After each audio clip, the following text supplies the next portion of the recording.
Pays d'Afrique centrale, le Tchad couvre une superficie de 1 284 000 km². Depuis 2017, le Tchad est le premier pays qui accueille le plus grand nombre de réfugiés par rapport à la densité de sa population en Afrique. Il a été décidé de l'élaboration d'un programme de développement inclusif des zones d'accueil.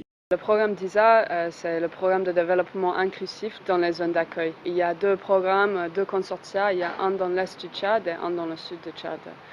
Concerne, c'est le chef de file du programme DISA dans l'est du Tchad qui couvre trois provinces, le Ouaddaï, le Sila et le Salamat.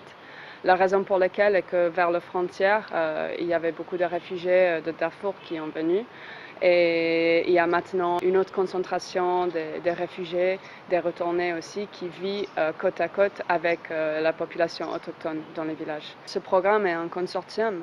On a 6 partenaires, 6 membres du consortium dans les 3 provinces. Donc on a 3 partenaires internationaux et 3 partenaires nationaux. Dans le cadre de ce programme, le consortium dirigé par Concern Worldwide à l'est du Tchad a mis en place un mécanisme de gestion des plaintes objectif permettre aux bénéficiaires, aux communautés et aux partenaires de disposer d'une chaîne de transmission et de traitement des plaintes de manière efficace. Le mécanisme de gestion des plaintes fonctionne à travers 2 voies de signalisation.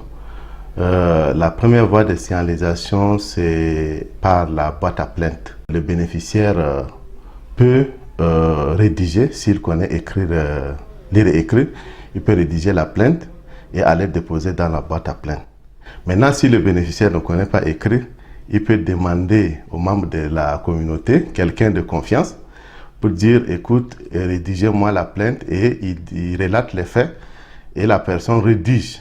Mais si il pense qu'il n'a pas besoin de demander à quelqu'un de la communauté, il peut se rapprocher d'un membre du comité de redevabilité villageois et le membre peut l'aider à rédiger la plainte et aller déposer dans la boîte à plainte.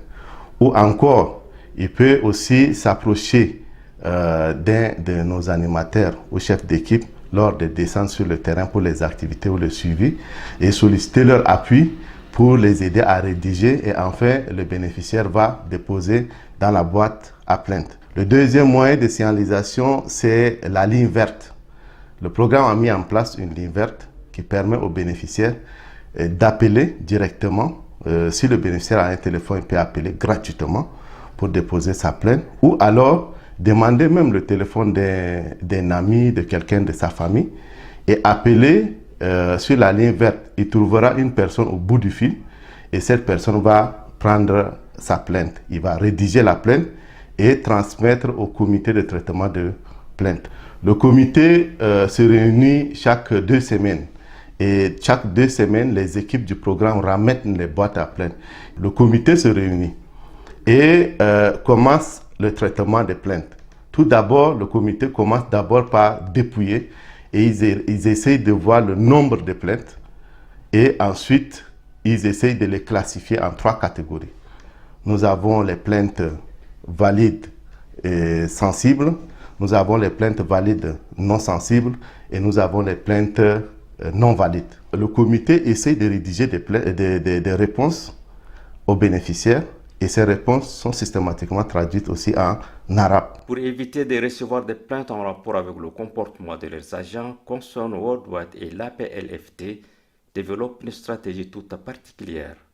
Concern l'APLFT, dès le recrutement, essaie de former les équipes sur le code de conduite et la politique de protection des participants au programme. Chaque trimestre, Concern l'APLFT organise des séances de rafraîchissement à l'endroit des équipes pour les rappeler des comportements admis et des comportements non admis. Ces mécanismes revêtent une importance capitale. Tous les bénéficiaires doivent savoir qu'ils ont le droit à se plaindre et aussi à communiquer envers le programme d'une manière confidentielle s'ils ont besoin et s'ils veulent. Ce mécanisme est là vraiment pour faciliter une communication entre l'équipe de mise en œuvre et les bénéficiaires. Le mécanisme de gestion des plaintes du consortium DISA Est dans la province du Sila est apprécié par les communautés à sa juste valeur. انت ما بيجي بلقوك في بيتك وبالتليفون كلامك انت بشيلوك بمشي كاوي جيب لي ناس من برا، ده ما ظلم، واصل ظلم ده وقت فات. اي منظمه ان شاء الله لنا الترتيب هنديزه ده عشان نرتاح. في اي منظمه لما جاي يشتغل يستخدم كونه ممكن يستخدم بهذا الاسلوب، يعني ده اسلوب واضح